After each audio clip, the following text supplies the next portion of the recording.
Hello everyone, welcome to our channel doctor Kiran bio points. मैं हूं doctor Kiran Yadav. मैंने previous video में हमने चैप्टर स्टार्ट किया था क्लास 12 का second chapter reproductive sexual reproduction in flowering plant. Previous video में मैंने थोड़ा बहुत डिस्कस किया था what do mean by the flowering plant. Flowering plant का जो रिप्रोडक्टिव फेज जो होता है उसके बारे में थोड़ा सा मैंने बताया था। रिप्रोडक्टिव प्लांट मतलब एंजियोस्पर्म प्लांट, मैंने प्रीवियस लेक्चर में बताया आपको। फ्लावरिंग कोई भी प्लांट के 3 फेज होते हैं, vegetative phase, reproductive phase and adolescence के फेज आते हैं। इसके बारे में भी थोड़ा सा हम लोगों ने डिस्कस कर चुके हैं प्रीवियस वीडियो में। चैप्टर का ओवरव्यू हम लोगों ने देख चुका था प्रीवियस वीडियो में। क्या है? Flower, male reproductive, female reproductive, pollination, fertilisation and seed and fruits. ना आज हम स्टार्ट करते हैं फ्लावर से। फ्लावर क्या है? Flower is nothing but the modified stem which function as a reproductive organ and produce egg and pollen। Flower क्या है? मैंने लास्ट वीडियो में बताया था flower is nothing but the reproductive organ of the plant. जैसे humans में female का reproductive organ क्या होता है? Ovary, uterus, vagina. मेल का रिप्रोडक्टिव ऑर्गन क्या होता है? Testis, scrotum, penis. वैसे ही फ्लावर का भी रिप्रोडक्टिव ऑर्गन क्या है? फ्लावर।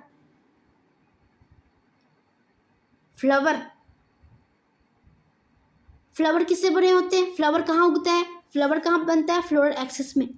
फ्लावर आपको पता होना चाहिए, नीट का क्वेश्चन बनता है। It is nothing but the modified form of stem. Stem का मॉडिफाइड फॉर्म है। प्लांट में हम लोगों ने क्लास 11 में क्या पढ़ा? 2 ही पार्ट है, रूट सिस्टम और सूट सिस्टम।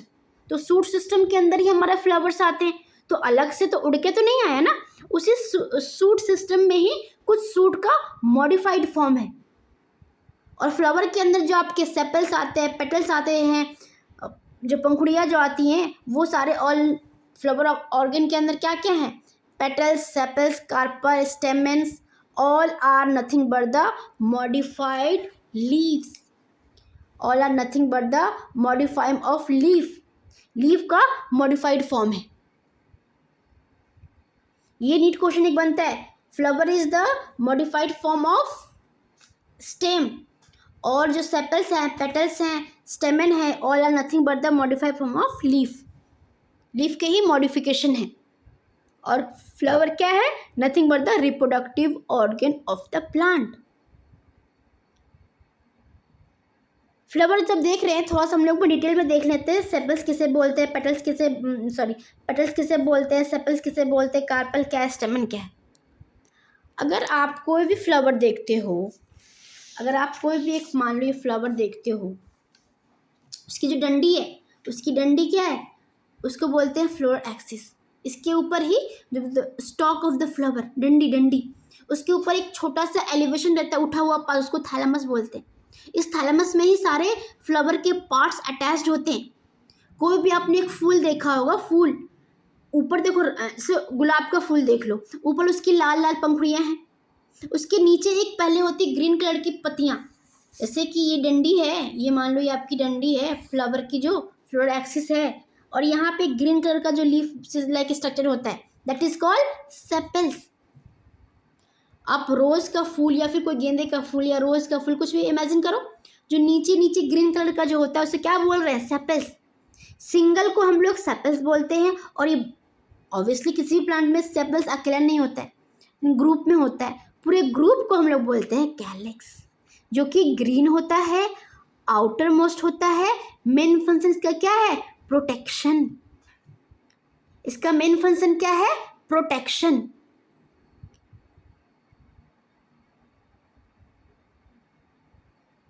समझ में आई? What is the sepals?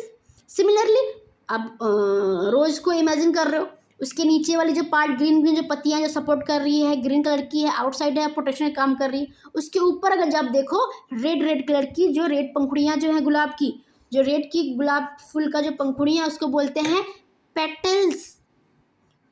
अब गुलाब की पंखुड़ियां एक तो नहीं है ना, तो सिंगल को पेटल्स बोलते हैं। लेकिन बहुत सारी पंखुड़ियां हैं, उसको एक ग्रुप में क्या बोलेंगे? कोरोला। कोरोला, ठीक है। अब ये पंखुड़ियां है ना, सारी पंखुड़ियां के बीच में सेंटर में अगर एक एक करके आप सारे, जैसे होता है ना loves me, not loves me, जो एक एक पंखुड़िया को निकालते जाओ, लास्ट में there are something like structure आपको कुछ मिलेगा, बीच में जैसा डंडी से स्ट्रक्चर मिलेगी।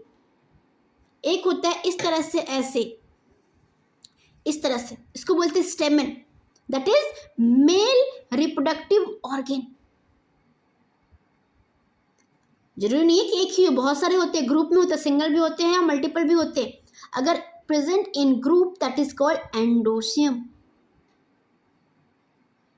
और यहाँ पे बीच में एक और इस तरह से स्ट्रक्चर होते हैं, यहाँ पे स्वेलिंग होते हैं, नीचे ये होते हैं, इसको बोलते हैं कार्पल और pistil, that is called carpel और pistil, that is female reproductive organ.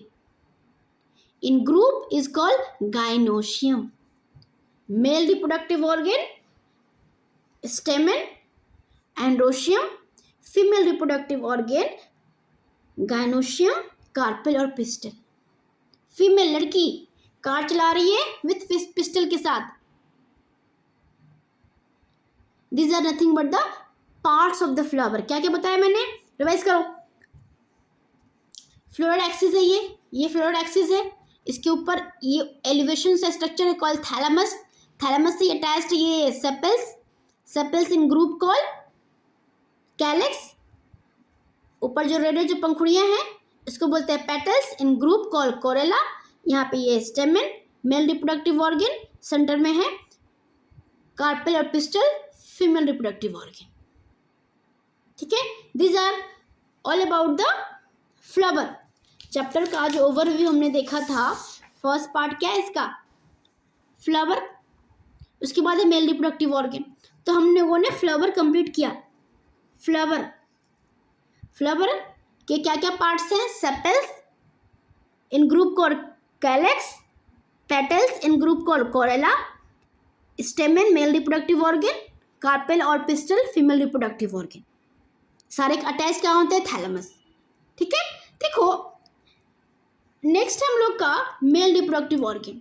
उसके पहले थोड़ा सा मैं कुछ टर्म्स आपको बताना चाहूँगी, जैसे कि ये जो अब मैंने ये फ्लावर देखे हो ना आपने, मैं यहाँ पे जो दिखा रही हूँ इस फ्लावर के अंदर, ये आपके सेपल्स हैं, ये आपके पेटल्स हैं, ये स्टेमन है और ये कार्पेल है। तो यहाँ पे क्या दिख रहा है, मेल रिप्रोडक्टिव ऑर्गन भी दिख रहा है और फीमेल रिप्रोडक्टिव ऑर्गन भी दिख रहा है। मेल रिप्रोडक्टिव ऑर्गन भी है, फीमेल रिप्रोडक्टिव ऑर्गन, बट सारे प्लांट में ऐसे नहीं होते। कहीं कहीं पे आपको जैसे एज इट इज से मिल जाएगा। हेयर क्या है, both male and female reproductive organ present but not same in all cases. Organ are present but not same in all cases. सारे प्लांट में जरूरी नहीं है कि ये male reproductive organ and female reproductive organ present in the same flower. ये अलग अलग भी होते हैं। कहीं पे आपको सिर्फ स्टेमन मिलेगा, या फिर कहीं आपको सिर्फ कार्पेल मिलेगा, या फिर जैसे कि आप यहाँ पे देख रहे हो दोनों ही हैं। तो according to presence of stamen और कार्पेल और बोथ फ्लावर के कुछ क्लासिफिकेशंस हैं। ये टर्म्स हैं, थोड़ा सा भी समझ लो फिर इजी पड़ेगा हमें चैप्टर के आगे। जैसे कि फ्लावर है, एक होता है बाईसेक्सुअल फ्लावर, एक होता है यूनिसेक्सुअल फ्लावर। बाईसेक्सुअल कहने का मतलब है, bi means what, bi means what, दो, बाईसेक्सुअल मतलब both male and female reproductive organ are present. जैसे कि हमें यहाँ पे दिख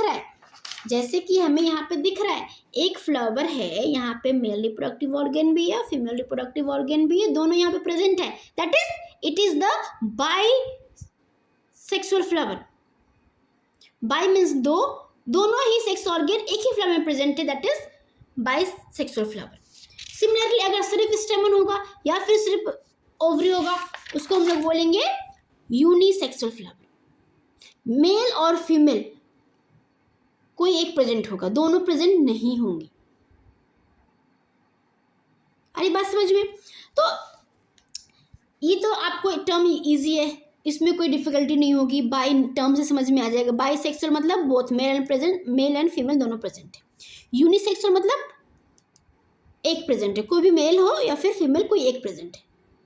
लेकिन एक और टर्म है मोनोसियस, एक टर्म है और मोनोएसियस और डाइएसियस। मोनो मतलब सिंगल, एसियस मतलब होता है बॉडी, डाई मतलब दो, एसियस मतलब होता है बॉडी। मतलब जो मैं तो ऐसे याद रखती हूँ, आप मीनिंग से याद रख लो या ऐसे याद रख लो।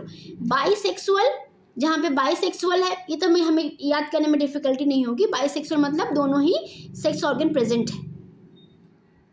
बाई का उल्टा कर दो मोनो, मोनोएसियस, जहाँ पे दोनों सेक्स ऑर्गन प्रेजेंट है। सिंपल इस फंडा। अगर मीनिंग से याद करते हो तो मोनो मतलब वन, एसियस मतलब बॉडी, मतलब एक ही प्लांट में अलग अलग, एक ही प्लांट में दोनों बॉडी प्रेजेंट है, एक बॉडी में ही दोनों ऑर्गन प्रेजेंट है। आप सिंपल उतने कंफ्यूजन में मत जाओ, सिंपल याद रखो। ये तो याद रहेगा, ये समझ में आ गई, ये समझ में आ गई। बाई का उल्टा मोनो में दोनों है और यूनी का उल्टा डाई में। और ये हर्माफ्रोडाइट टर्म्स तो काफ़ी बार आप लोगों ने पढ़ चुके हो, समझ में आता ही है, जहाँ पे एक ही बॉडी में मेल और फीमेल रिप्रोडक्टिव ऑर्गन प्रेजेंट होते हैं। हर्माफ्रोडाइट मेनली एनिमल्स के लिए यूज किया जाता है। प्लांट्स के लिए मोनोसियस और डाइसेक्सुअल, बाइसेक्सुअल और मोनोसियस, यूनिसेक्सुअल और डायोसियस टर्म यूज किया जाता है। हर्माफ्रोडाइट जो है ये मेनली एनिमल्स के लिए यूज किया जाता है। ठीक है, now all about the plant. Flower, flower की बात खत्म हुई। Now next part of this chapter is the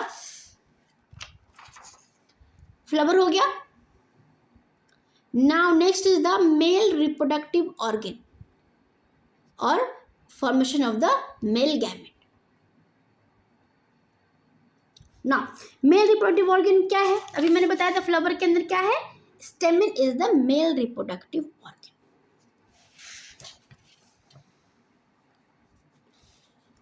male reproductive organ is the स्टेमन। स्टेमन की अगर पिक्चर अगर देखो, अब हम क्या कर रहे हैं, फ्लावर में के बीच में जो था स्टेमन था उसको बाहर निकालते। हमने फ्लावर के अंदर मान लो हमने एक बाइसेक्सुअल प्लांट लिया, यहाँ पे आपके मेल रिप्रोडक्टिव ऑर्गन भी है, फीमेल रिप्रोडक्टिव ऑर्गन है। हमने इसको, ये जो मेल रिप्रोडक्टिव ऑर्गन जो है हमारा स्टेमन, इसको बाहर निकाल, इसे बाहर निकालते हैं, बाहर निकाल दिया। इसमें जो ये वाला जो पोर्शन है दैट इज कॉल्ड एंथर, जो कि दो लोब है, ये first lobe, this one is the second lobe. इसके नीचे एक फिलामेंट, एक डंडी है, एक इलोंगेटेड स्ट्रक्चर जो नीचे सिलेंड्रिकल इलोंगेटेड स्ट्रक्चर है, जो कि थैलेमस, ये थैलेमस है, ये थैलेमस जो प्लांट जो बताया था मैंने, ये सारे कहाँ अटैच थे, ये थैलेमस है ना, ये थैलेमस है ना, इस पे ये स्टेम अटैच्ड है, इस पे ओवरीज अटैच्ड है, इस पे सेपल्स अटैच्ड है, इससे ही पेटल्स अटैच्ड है। तो ये स्टेमन को हमने बाहर निकाला है, तो मैं थैलेमस के साथ ही निकाली हूँ, थैलेमस के साथ ही दिखा रही हूँ कि ये हमारा स्टेमन है और जो कि ये थैलेमस से अटैच्ड है, ये दिखा रही हूँ। तो ये पार्ट आपका है एंथर हैविंग टू लोब, ये पार्ट आपका है दैट इज कॉल्ड फिलामेंट, जो कि सिलेंड्रिकल होता है और इलोंगेटेड होता है। Now this part is the thalamus. यहाँ पे एक और टर्म बताऊंगी जो मैंने यहाँ पे लिखा हुआ है, इसको बोल रहे हैं हम लोग प्रॉक्सिमल एंड, और इसके ऊपर वाले एंड को बोल रहे हैं डिस्टल एंड। एक बार नीट में शायद कहीं क्वेश्चंस आया है अबाउट दिस प्रॉक्सिमल और डिस्टल्स के ऊपर, जिसलिए मैं थोड़ा सा हाईलाइट करना चाहती हूँ कि हम लोग इसे डिस्टल एंड क्यों बोल रहे हैं, इसे प्रॉक्सिमल एंड क्यों बोल रहे हैं। डिस्टल मतलब क्या, डिस्टल मतलब दूर, प्रॉक्सिमल मतलब क्या, पास। जैसे कि हमारी बॉडी है, हमारे बॉडी में जो हमारा हैंड है और फिंगर्स है, हैंड है और फिंगर है, तो हमारे बॉडी से फिंगर जो है डिस्टल ही है, और जो हमारा शोल्डर जॉइंट है जो अटैच्ड हमारे बॉडी से, वो क्या प्रॉक्सिमल है। तो जो दूर है उसको बोलते हैं डिस्टल, जो पास है उसको बोलते हैं प्रॉक्सिमल। तो यहाँ पे डिस्टल, दूर और पास कौन है और किसके रिस्पेक्ट में, यहाँ पे जो हम बात कर रहे हैं डिस्टल और proximal with respect of the thalamus. हम प्रॉक्सिमल और डिस्टल जो बोल रहे हैं with the respect of the thalamus, thalamus के रिस्पेक्ट में जो दूर होगा उसको बोलेंगे डिस्टल, जो थैलेमस के रिस्पेक्ट में जो पास होगा उसको बोलेंगे प्रॉक्सिमल। जो दूर होगा डिस्टल, जो पास होगा proximal with respect of this thalamus. Proximal and ये वाला है with respect of to thalamus. Distal दूर, प्रॉक्सिमल पास। क्लियर हुई बात?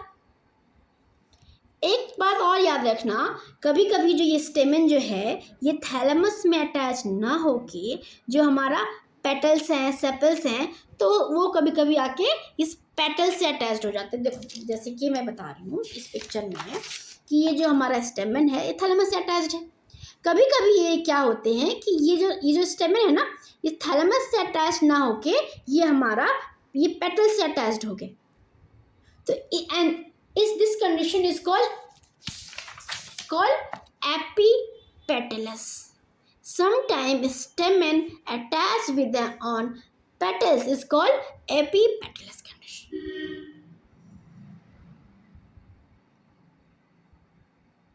अरे बात समझ में?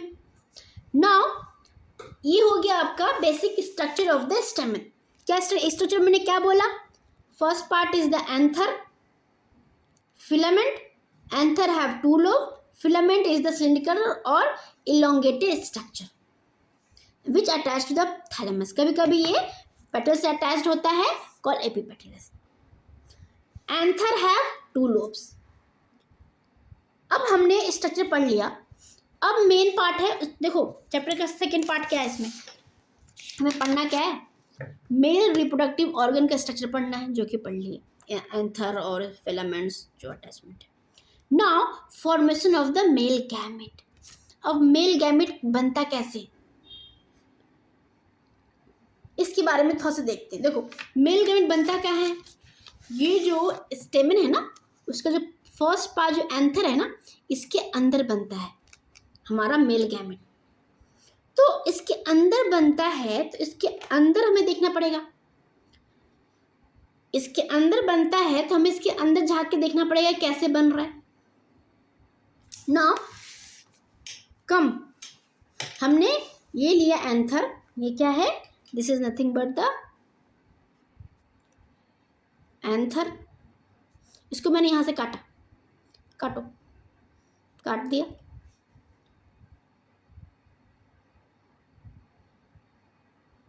काट के हम इसके अंदर अब झांक के देखेंगे। ये एंथर है हमारा, ये जो एंथर है इसको हम यहाँ से ऐसे कट करेंगे और कट करके इसके अंदर झांक के देखेंगे कि क्या है। देखो ये जो है एंथर को हम यहाँ से काटेंगे, यहाँ से काट के देखते हैं, इसको कट करो, कट करके देखते हैं तो क्या दिखता है। हम क्या ऐसे, ये हमारा ये फिलामेंट है इसका, हम यहाँ से काटते हैं, हमें क्या उम्मीद रख सकते हैं? ऐसे दिखेगा दो स्ट्रक्चर, ये पहला एंथर का, दूसरा ये एंथर का पार्ट है, ऐसे दिखेगा। बट एक्चुअली में ये ऐसे ना दिख के, इसके भी ऐसे, एक्चुअली हमें ऐसे ना दिख के हमें दिखता कैसा है? हमें दिखता है लाइक इस तरह से।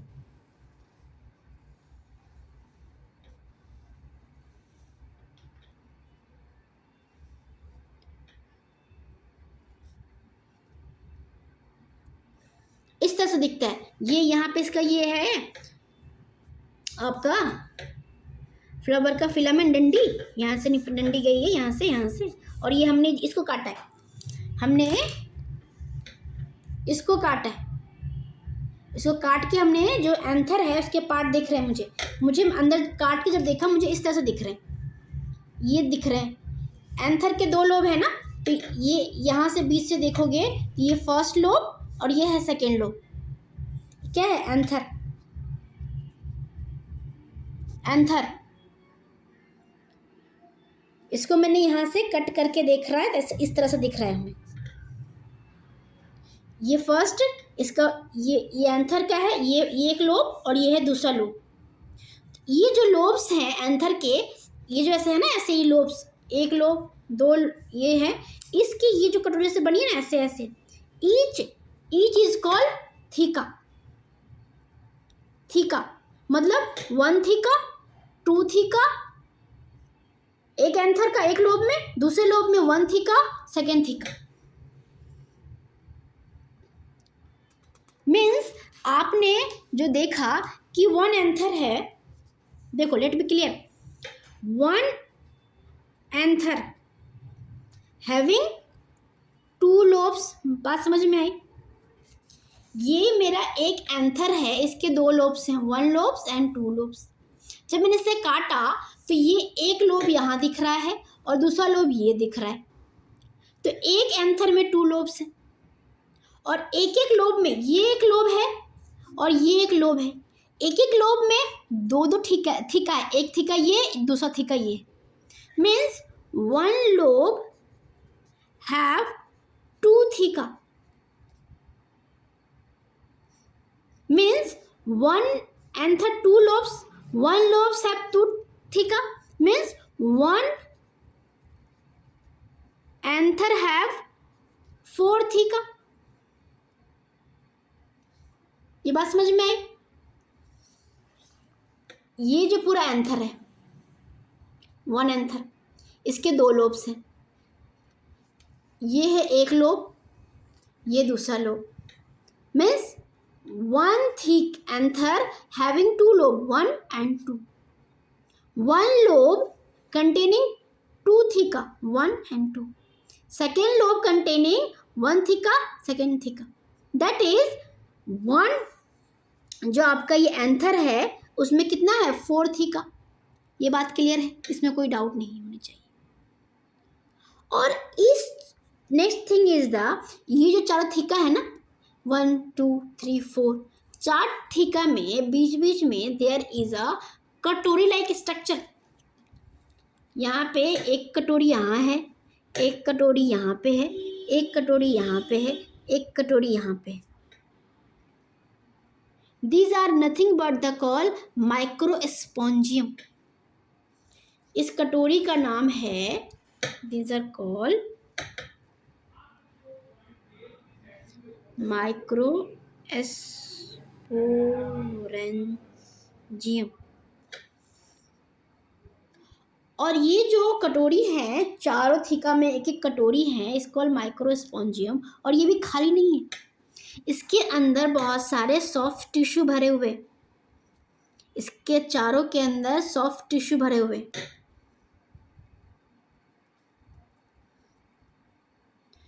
That soft tissue is called sporangious tissue. That tissue is called sporangious tissue.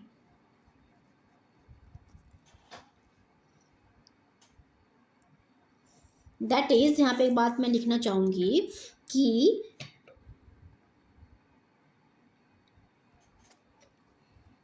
each theca have one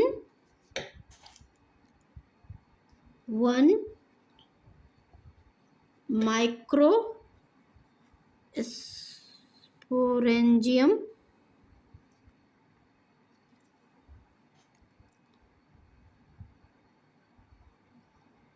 ठीक है।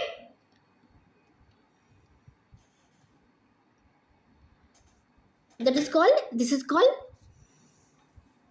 माइक्रोस्पोरेंजियम। और इस माइक्रोस्पोरेंजियम के अंदर there are lots of soft tissue. That soft tissue is called sporogenous tissue.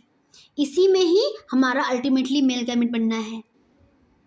इस tissue से ही हमें क्या पढ़ रहा है, मेल रिप्रोडक्टिव ऑर्गन का structure and formation of the male gamete.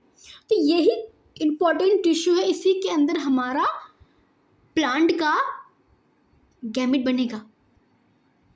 So it is most important organ. So चलिए बात समझ में आई। ये आपका है एंथर को काटा तो उसके अंदर मुझे दिखा थीकास है, थीका के अंदर माइक्रोस्पोरेंजियम है, माइक्रोस्पोरेंजियम के अंदर स्पोरेंजियस टिश्यू है। अब ये जो इतना इंपॉर्टेंट कटोरी है, इतना इंपॉर्टेंट स्ट्रक्चर है, इसको मैं ऐसे नहीं छोड़ सकती। इसको प्रोटेक्शन करने के लिए, इसके फंक्शन के लिए इसके चारों तरफ चार लेयर्स हैं फॉर प्रोटेक्शन ऑफ दिस।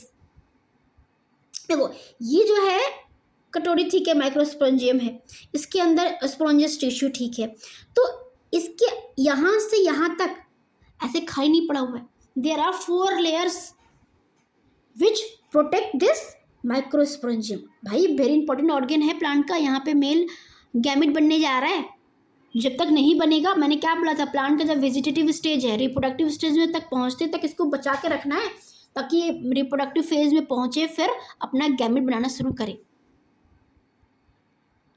देखो सबसे जो आउटर लेयर जो है, सबसे जो आउटर लेयर जो कोई सबसे बाहर की तरफ, ये जो आउटर एक लेयर है ठीक है, सबसे बाहर आउटर लेयर है, ये सारे में है, यहाँ भी पूरे में ऐसे हमारा स्किन है ना, स्किन के सबसे ऊपर आउटर लेयर है, तो इसको क्या बोलते हैं हम लोग, एपिडर्मिस बोलते हैं ना। हमारे बॉडी के अंदर जो स्किन का सबसे आउटर लेयर है उसके क्या बोलते हैं, एपिडर्मिस। सेम यहाँ भी सबसे आउटर जो है that is called epidermis.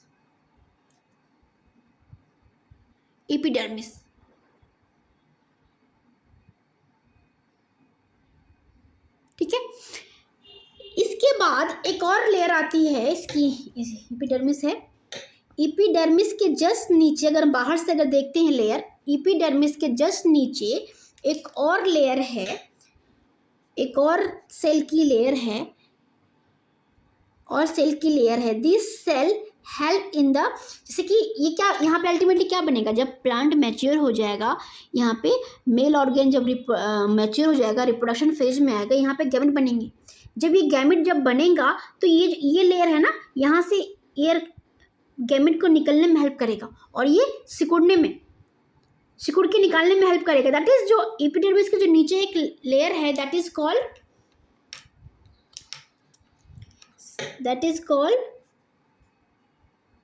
इंडोथेसियम।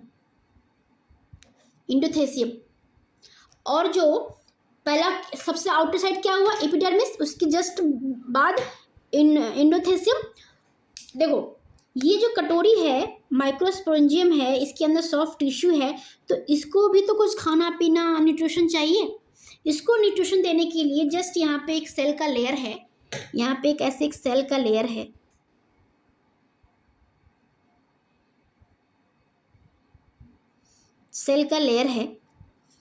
that cell is layer is called tapetum, that is it called tapetum। और टैपेटम के बाद मान लो ये आपका टैपेटम है, यहाँ पे ये आपका टैपेटम है, इसके बाद सारे जो लेयर हैं ये इसको बोलते हैं, इसके बाद की जो लेयर है सारे को बोलते हैं मिडिल लेयर। सो हमने क्या देखा कि देयर आर द 4 लेयर हैं,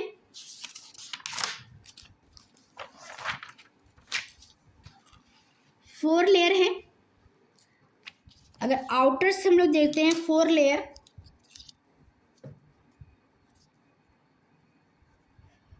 लेयर देखिए, आउटसाइड टू इनवर्ड। तो पहला क्या है, epidermis, first one is the epidermis.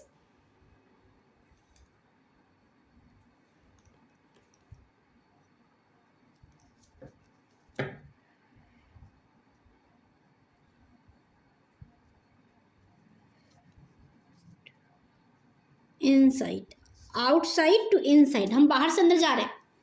बाहर से अंदर अगर हम देखते हैं तो फर्स्ट लेयर क्या है, एपिडर्मिस। सेकेंड लेयर क्या है, इंडोथेसियम। थर्ड लेयर क्या है, middle layer.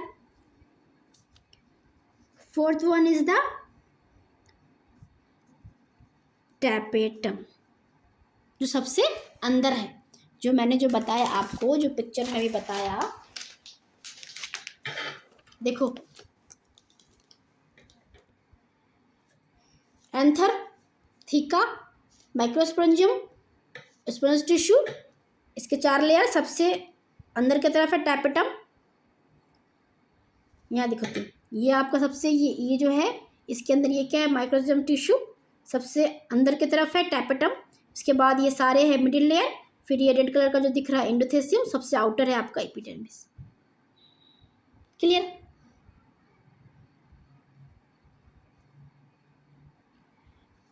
4 importance layer of the microsporangium. सबसे अंदर की तरफ क्या है, टैपेटम। टैपेटम क्या है, ये सबसे अंदर की तरफ है। टैपेटम की अगर बात करें हम, टैपेटम की बात करें हम, it is the inner most layer of the wall. और एक और इनका इंपॉर्टेंट होता है, ये मल्टी न्यूक्लिएट होता है। ये क्या होता है, मल्टी न्यूक्लिएटेड। आपको इतना कुछ नहीं देखना है, मेन इसका फंक्शन क्या है, give the nutrition. Tapetum cell give the nutrition of the sporangium cell. ये आपको अगर शॉर्ट में अगर देखा जाए तो आपको क्या याद रखना है, 2-3 बातें आपको याद रखनी है अबाउट द टैपेटम, और कुछ नहीं। टैपेटम के बारे में अगर आप देखो, 2-4 बातें याद रखनी है। First one is the inner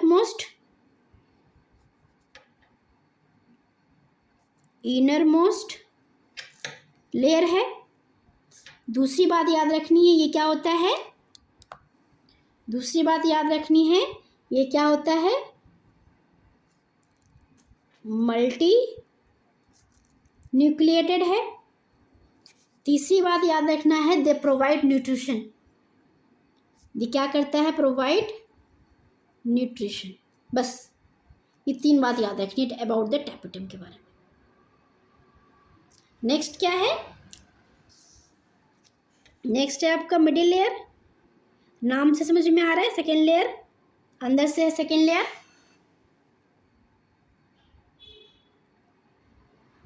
mainly इसका याद रखना, give the provide the protection and the nourishment.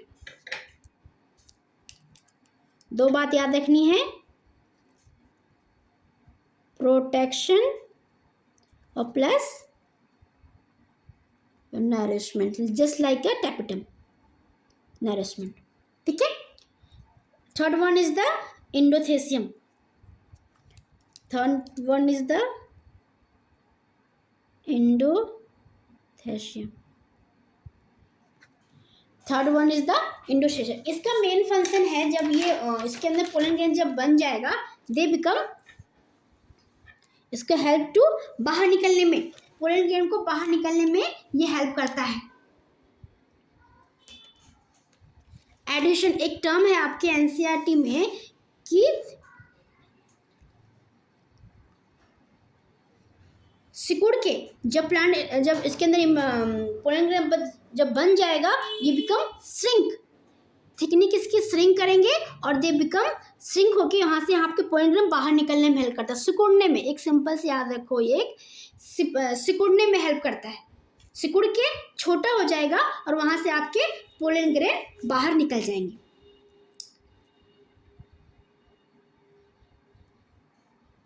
इसके साथ एक वर्ड टर्म याद रखना, डिहेसेंस।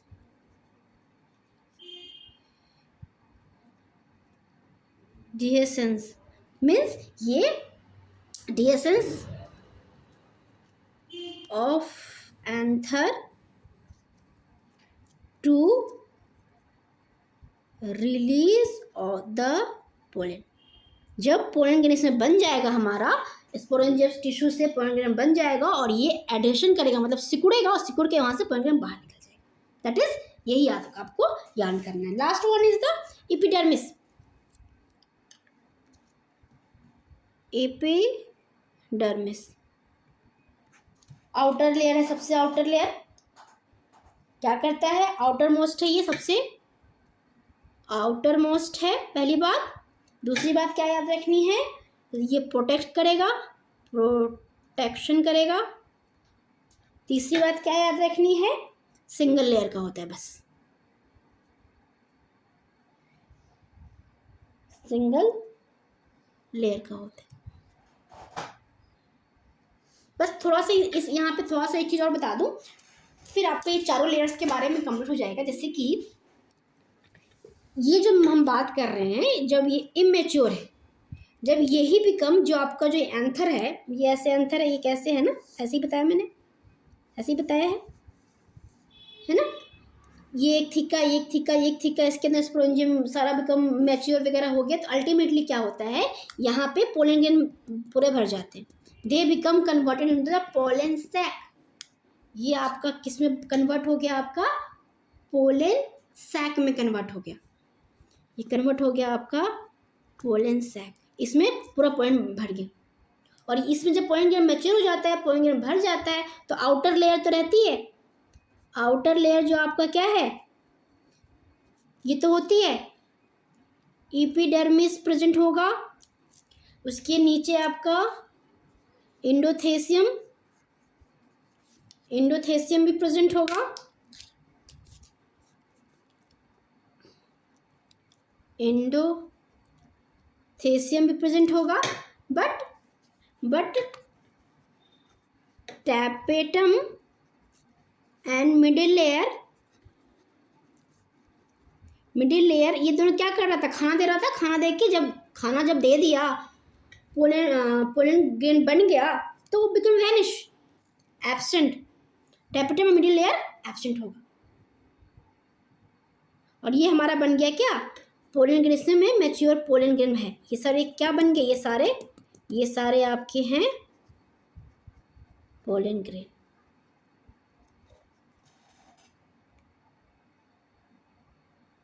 ये हमने क्या देखा,